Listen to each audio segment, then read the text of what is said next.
네, 안녕하세요. 택쌤입니다.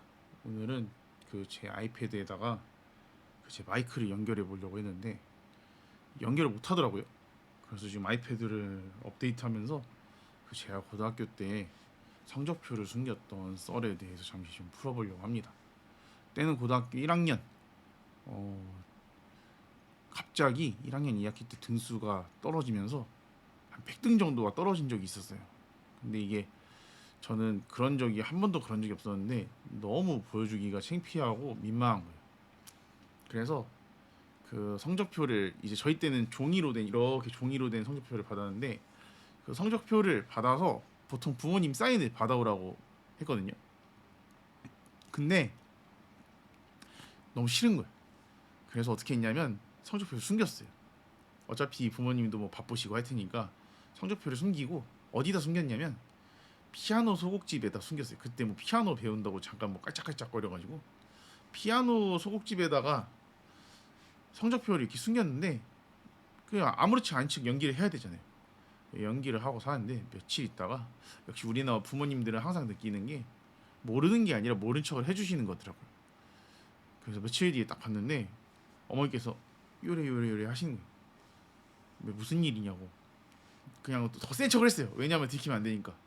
무슨 일이냐고 이렇게 하면서 갔는데 어머니께서 그 낯익은 종이 한 장을 이렇게 들고 이렇게 하라고. 저 그 상태로 짜증내는 척 하다가 얼음이 딱 됐어요. 망했다. 이 집에서 쫓겨난다. 저희 어머니는 진짜 말을 한 대로 하시는 분이기 때문에 예전에 그 농담 삼아서 동사무소에 호적판다고 진짜 동사무소에 데려가신 적이 있어서 제가 엄청 울었던 기억이 있거든요. 근데 그때 어머니께서 저한테 무슨 얘기를 하셨냐면 나 이제부터 대학교 때까지 너 성적표를 안 볼 거야. 그러니까 네가 대학 가든 말든 네 알아서 해. 나는 몰라.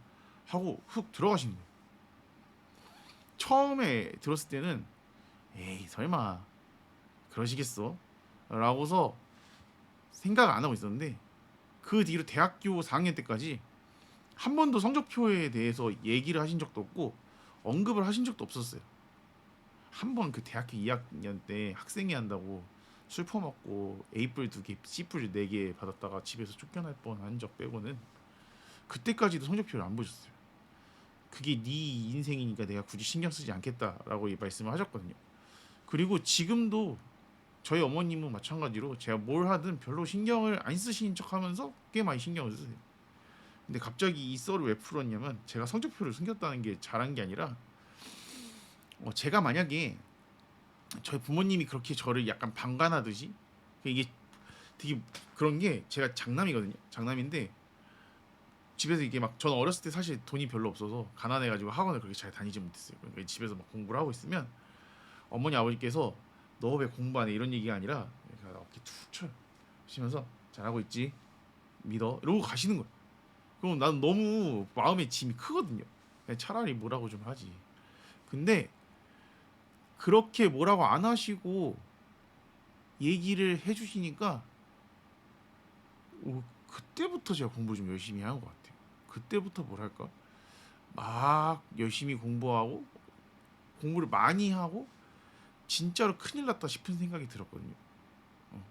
제가 이제 학원에서 미라클 모닝 프로그램을 할 때도 학부모님들한테 드리는 말씀이 있어요. 어떤 말씀을 드리냐면 절대로 신경 쓰지 마시라.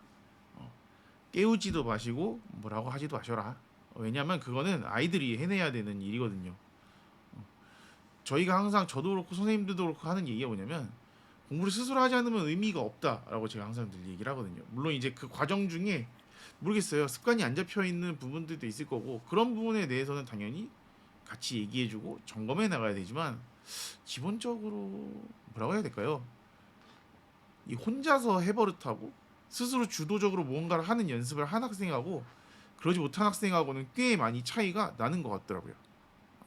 제가 오늘 성적표 숨긴 얘기를 약간 어그로 아닌 어그로를 끌었지만 만약에 저희 부모님께서 1부터 10까지 막 신경 쓰면서 너는 이거 해, 너는 저거 해, 넌 이거 하면 안 돼, 넌 이것만 해야 돼 라고 하셨으면 저는 오히려 공부를 안 하고 도망쳤을 것 같아요.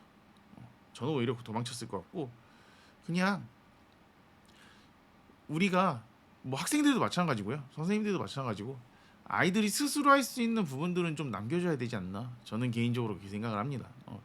저희 부모님께서 저를 방관하지만 묶어두고 울타리만 치고 키우셨던 것처럼 저도 사실 학원에서 원생들을 대할 때 좀 그렇게 대하는 것 같아요. 제가 1부터 100까지 다 봐주는 건 제가 공부를 하는 거기 때문에 학생들에게 공부를 할 수 있도록 좀 도와주는 게 말이 꼬이네요.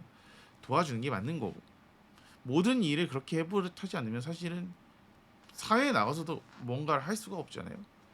그러니까 조금 답답하죠. 제가 볼 때 답답하고 제가 볼 때도 조금 힘들고 짜증날 때도 많아요. 근데 그 과정들이 있고 그 시간들이 있어야 아이들은 성장하고 실력이 크고 그러다 보면 자연스럽게 좀 더 높은 실력을 가질 수 있게 되지 않을까 그렇게 생각이 들더라고요.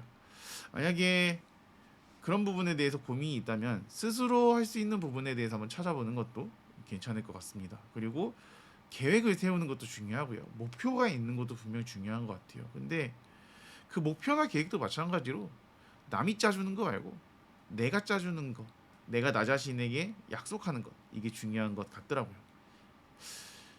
이제 방학이 한 절반 정도 지났죠. 1월이 벌써 20일이 됐는데 혹시라도 뭔가 되지 않고 계획이 없다면 지금부터라도 한번 세워보는 게 어떨까요? 지금부터라도 나 자신과의 약속, 뭐 다른 사람과의 약속 말고 나 자신과의 약속을 좀 해나가면서 그렇게 지내보면 분명 더 높은 실력, 더 좋은 실력을 가질 수 있지 않을까 생각이 듭니다. 오늘 하루도 정말 고생들 많았어요. 제가 뭔가 이제 뭔가 이제 훈훈한 마무리를 하려는 것처럼 보이지만 이 새벽 2시 반에 원장실에 또 혼자 앉아서 이런저런 얘기를 하고 있는데 카메라도 달았고 마이크도 있고 하니까 모습이 좀 추레하죠. 입술도 막 마른 것 같고 자꾸 본의 아니게 혀로 자꾸 입술을 닦는데 그런 것도 좀 습관을 고쳐야 되지 않을까 생각을 해봅니다. 네, 저는 오늘도 이제 주간지를 만들었고 지우개 빨고 청소도 했습니다. 칠판도 닦았고요.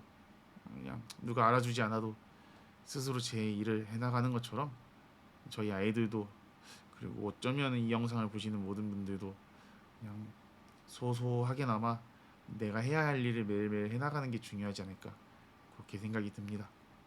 네, 오늘 하루도 정말 고생 많으셨고 방학 동안에 또 내일도 화이팅입니다.